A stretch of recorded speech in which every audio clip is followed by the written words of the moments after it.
Hindi ko alam kung anong gagawin nito. Basta sinabihan lang naman ako na magpicture daw ako. Iwan ko kung ano itong gagawin nito. Batang ito. Ayan guys, nag-aayos, nagsapatos. Nakahiga na ako. Pinag-uutusan pa ako ng ganito. Ayan. Ayan. Oh. Oh. Papagalitan pa niyan ako. Pinagalitan pa niyan ako. Ayan. Oh.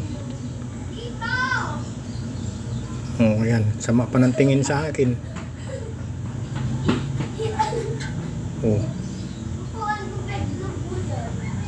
Oh.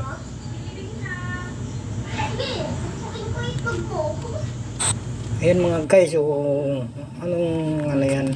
Yun pala, mag-i-exercise lang. Kailangan pang nakabidyo. Ako pang napagutusan. Pinagod pa talaga ako maghawak ng cellphone. Tapos, kinabukasan, yan, ang rereklamo, ang sakit ng mga binti niya.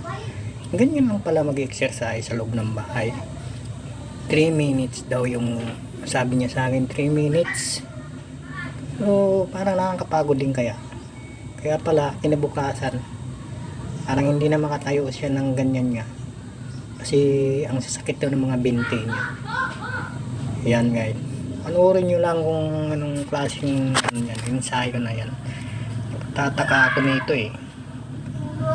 Yung pala guys, ano pala yan nila sa ano, sa school nila, ganyan pala yung ano nila sa school, meron pala silang ganun. Tapos may papel sila na isusulat nila kung ilang minuto. Ayan.